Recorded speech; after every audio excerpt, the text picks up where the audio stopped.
A great week into an already happening week के लिए चाहिए एक मसालेदार half an hour of infotainment on your favorite TV show Zee Connect. जी हाँ, मैं प्रिया आपके लिए लेकर आई हूँ एक बार फिर से on your favorite TV channel Zee TV Middle East, your most awaited show. The Asian Business Leadership Awards recently felicitated some of the top businessmen in town, and MJ Arpit थे वहाँ पर to speak to many present at this event. Zee Connect की team पहुँची वहाँ पर to bring you guys this story. Hi, I'm MJ Arpit and I'm at the 11th edition of Asian Business Leadership Forum Awards, also known as ABLF. The theme of this evening is Leadership Legacies, honoring the past, shaping the future. I'm at the red carpet right now, waiting for the dignitaries to come. So let's go.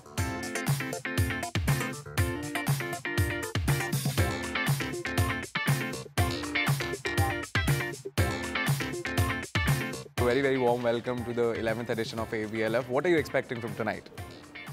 Oh, nothing. It's just that I was invited to see the show. I like the straightforward answer. Nothing. मुझे बुलाया मैं आ गया यहाँ पे. Correct. Exactly.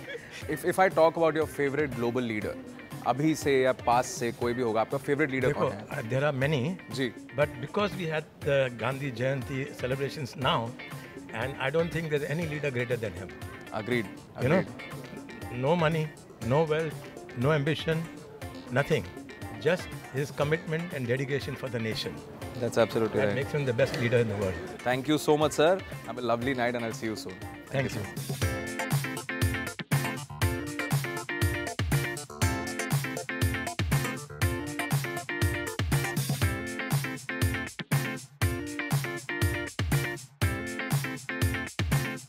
First of all, congratulations on winning that award. Thank you so much. How does it feel? It looks awesome. So beautiful. It is, right? It is an amazing feeling. I mean, it's with a lot of pride, a lot of grace, a lot of... it's so much excitement to actually be able to receive it on behalf of Astadium Healthcare. And really, even though it's given individually, it's really the team. It's a collective effort of 20,000 people in our company that has been eligible for this award. We say in healthcare, it's pretty special because it's one of those journeys you start right from the moment you're born till your last breath, right? So we really believe in trying to make that life more meaningful and better. Thank you so much. Thank Enjoy you. the award. Enjoy the dinner. Thanks a lot.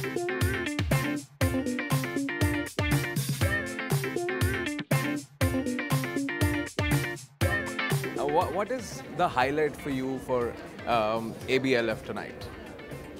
For me, I really like the theme of tonight's event, and it's really encouraging, you know, those who honor the past and shape the future. For me, it's a prestigious event, and it means a lot. It really encourages everybody to work very hard in order to do some changes and to really lead this community. Thank you so much, ma'am. Enjoy the dinner. Thank you very much.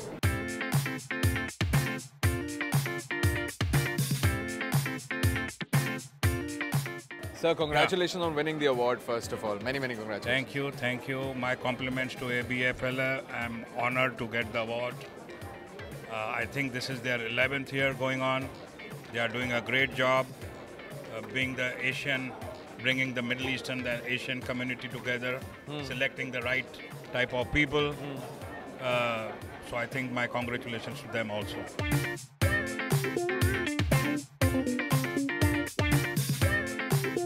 So, welcome to the ABLF 2018. What did you take up from the awards? I think ABLF is an annual event and has become sort of a signature event in Dubai where the business community is recognized and there's exchange of ideas, and they are the strength of the function today and every other event they've had is you have a collection of all nationalities, right, and a good mix of local and foreign people who are living here, working hard to develop businesses in Dubai, Abu Dhabi, all of UAE. And UAE's advantage is that they have willingness to allow people from talent to come from all over the world and investment to come here. They provide an enabling environment for growth, an enabling environment for good competition, healthy competition. And the red tape and the ease of opening new businesses is to be commended. It's second to none. In fact, I would say it's one of the best in the world.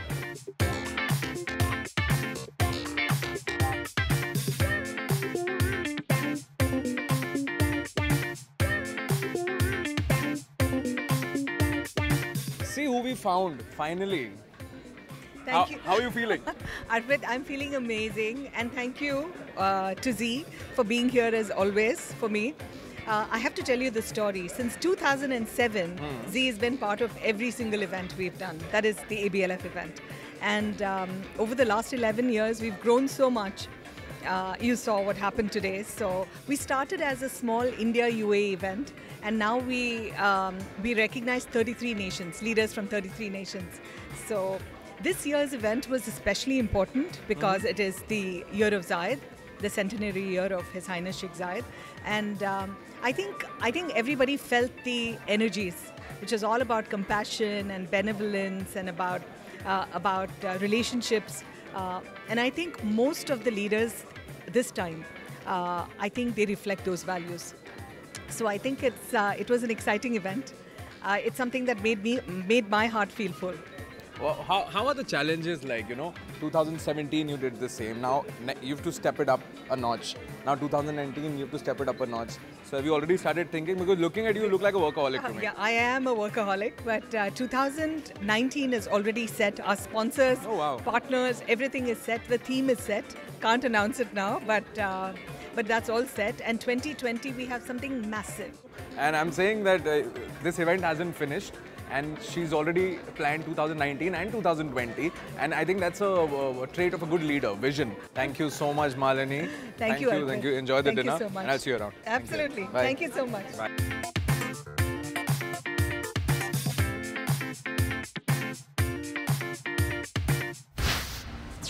Well, इतने सारे excited लोगों और talents को perform करते देख मुझे लग रहा है हमें ले लेना चाहिए एक छोटा सा break.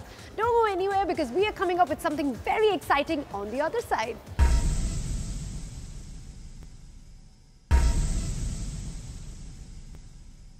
Foodshala is about to kickstart on your favorite TV channel ZTV Middle East, and we landed at the auditions of this mega cooking challenge to bring you some snippets of behind the scenes.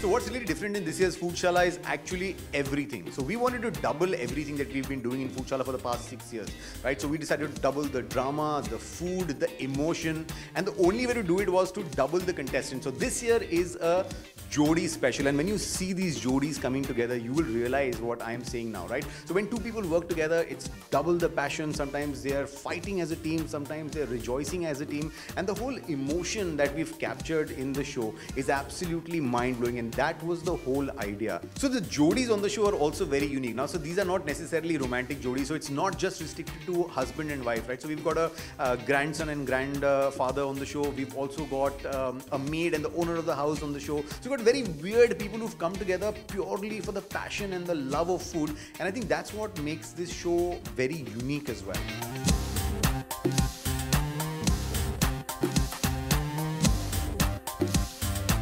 Every single year, we're very pleasantly surprised with the kind of response that we're getting on Foodshala. Now, this is becoming better in terms of both quantity and quality as well. Like, the number of people that we had this year at the audition was something that we were clearly not prepared for. This year, we introduced registrations as well. So we thought, we will know how many people are coming and we will be prepared. We were prepared for the registrations we got, but the entries were a lot more. A lot of walk-ins also happened. I think that's the power of Foodshala because it's been around for 6 years, and that's the love people have for the show.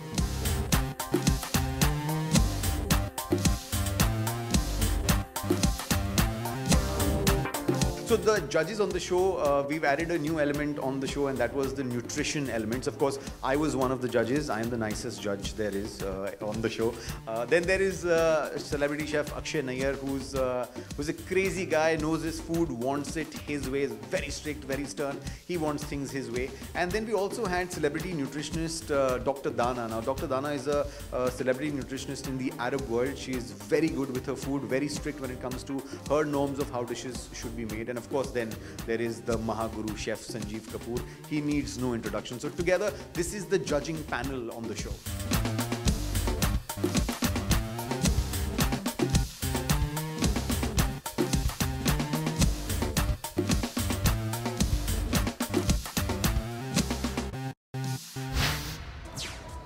of the campaign where Zulekha Hospital tries to create awareness and offer free screenings on breast cancer, we spoke to Dr. Hani and Dr. Tariq to know more about breast cancer related challenges.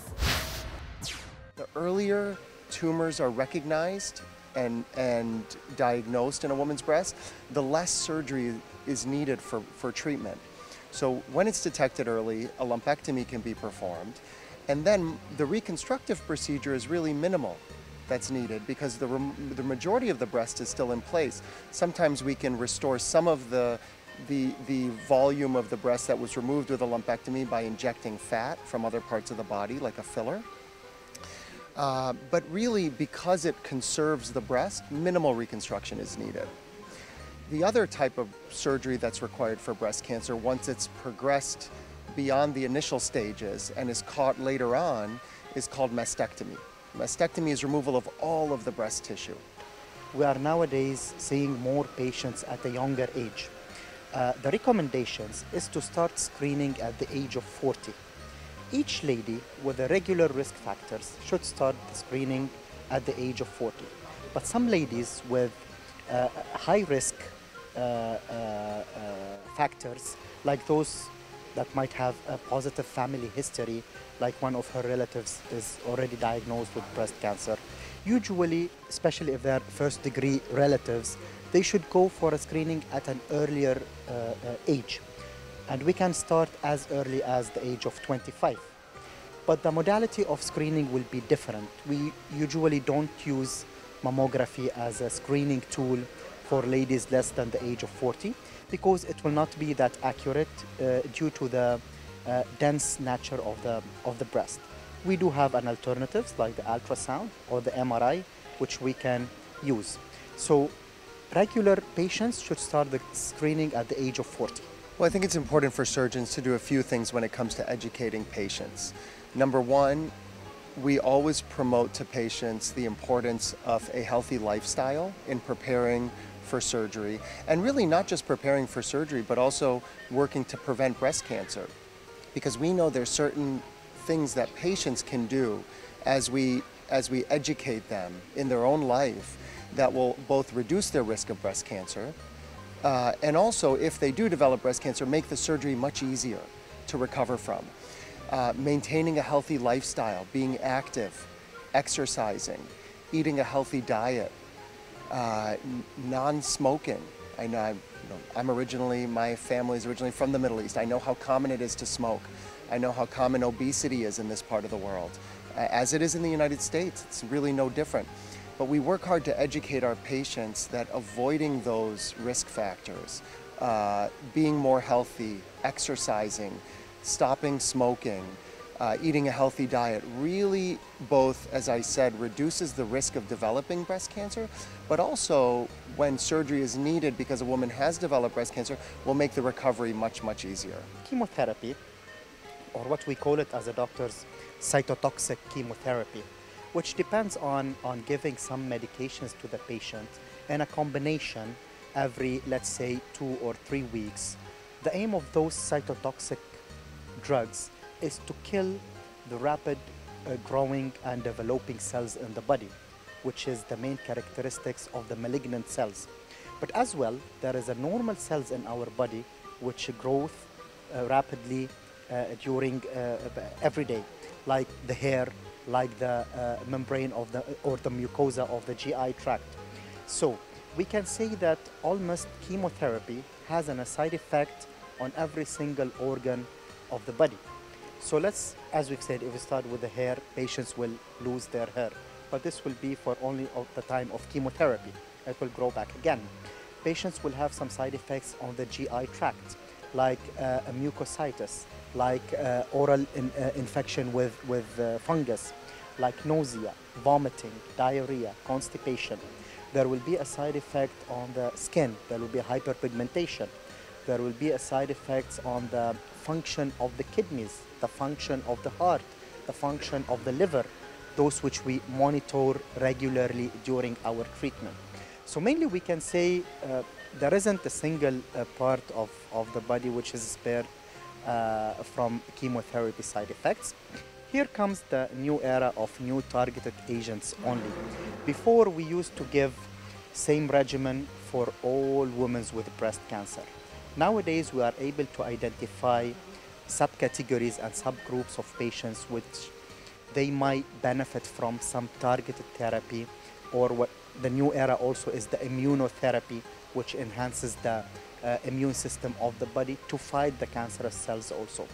So as I told you, chemotherapy has a lot of side effects on each organ of the body. फिलहाल के लिए ले लेते हैं एक छोटा सा break.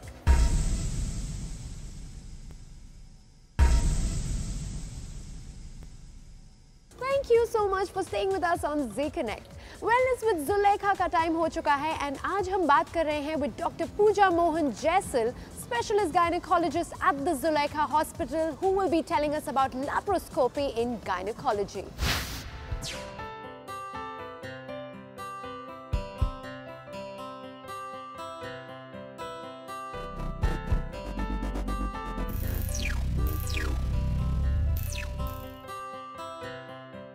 Welcome to Zee Connect, Dr. Pooja. Thank you. So let's start by understanding what laparoscopy is and how is it used. Laparoscopy is a modern method of a surgery wherein we use an instrument which is called as a telescope. It's a laparoscope which enters your body, mostly the abdominal cavity, that is the tummy, through small cuts. And with that, we can visualize the entire inside of the, the abdominal cavity or the tummy. So internal organs like the uterus, the ovaries, the tubes, and we can see it on a screen. So it's projected, the image is magnified, it's like enlarged. It's easy to see, and we can operate and we can diagnose as well as treat a lot of problems in gynecology. Right. So what are these problems that can be diagnosed and treated with laparoscopy? Everything under the sun, everything that you were doing with an open procedure. The same thing can be done laparoscopically, only the advantage is that it is minimally invasive. So there's no pain, there is shorter recovery, and it does not give rise to any scars. Right. So you pointed out some of the benefits. As you said, it's more like a keyhole surgery. It's minimally invasive, and there's shorter recovery time, as well as it gives you a more accurate diagnosis. So coming to the procedure itself, how does this procedure take place? So frankly speaking, the principles of surgery remain the same. Surgery involves that you visualize the area. Yeah. So if there is a diseased organ, in gynecology we actually operate on the uterus, the ovaries, the tubes, also in the pelvic cavity. So you have to first visualize. So for visualizing, in a normal surgery you would have to cut open the entire abdominal cavity, and even after cutting you may not be able to see the back side, the front side that well. Maybe for visualization you may have to keep on extending the incision. Yes. So that with a laparoscope, that is, it has a camera. So it goes wherever you want to the front, to the back, and you can visualize it in a much more, sort of extensive fashion. So visualization, so before you start with the surgery, you need to see where the disease is. Problem is, yeah. Then you need to take cuts, maybe you need to remove that diseased organ. So for that we have different, we have our scissors, we have our suturing techniques. So all these things are now very, very advanced in laparoscopy. So they are all in very thin. So there are scissors, there are devices which can enter without cutting open the entire abdomen. So that reaches the area of our interest. That means if you have, say, a tumor in the ovary, we can precisely locate, we can precisely reach it, we can dissect it, we can remove the diseased organ. And then there are modern methods wherein you can withdraw it and retrieve it without cutting open the abdomen by making it into small pieces, or maybe, making it into tiny morcellation, it is called as. Right. So all these tumors and all can be removed without the patient undergoing the pain, and it reduces the bleeding considerably, because the more the cut, there's so much of bleeding, and bleeding is responsible for your post-op pain recovery issues. So the patient, if it does not have a big cut, small cuts, they heal faster. So what really is the recovery time? How long does it take for patients to recover from a surgery, and how quickly can they resume their work? That's a good question. It all depends upon what procedure we have performed. For diagnostic procedures, it's a daycare thing. Okay. So you get admitted in the morning, you get your surgery done, and the same day you are out. And you can actually resume your work in a couple of days.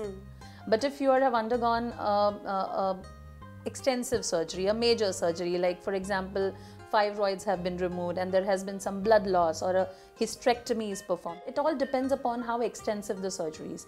But even with the most extensive surgeries, you probably have to stay just 2 nights or maybe 3 nights in the hospital. So that's a tremendous amount of achievement. Actually. It is definitely, as you have explained, it's definitely an advancement in medical technology, laparoscopy. So in terms of expertise offered by Zulekha Hospital, what do we know? What does it offer? So a lot and a lot. So I must say that a surgeon's skill, of course, is paramount. But what would a surgeon be if you do not have the the right equipments, the instrumentation, the backup? Because it comes with its own set of, although rare, but there can be complications wherein because you have limited access, you're entering through small cuts. There is a possibility that you can injure some other organ like the bowel or the bladder, that is the intestine and all that.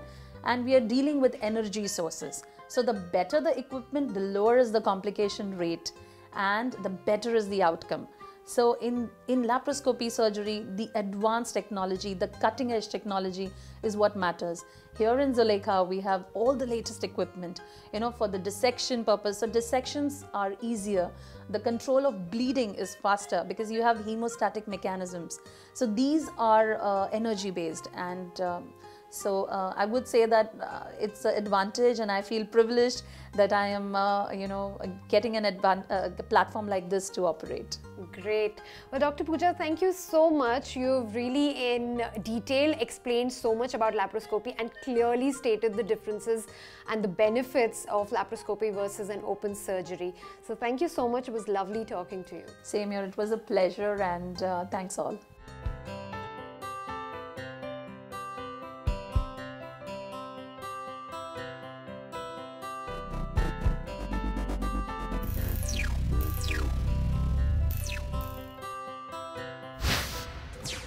Brings us to the end of yet another episode of Zee Connect. Keep watching this space as we bring you loads of stories to entertain you and keep you updated with what's happening in and around. From the entire team of Zee Connect, wishing you all a great Navratri season and a happy Dussehra from the Mondrian. Right track. The Zulekha Hospital aims, as part of the campaign, एक बार फिर हाजिर हूँ लेकर Well, that brings us to yet another end of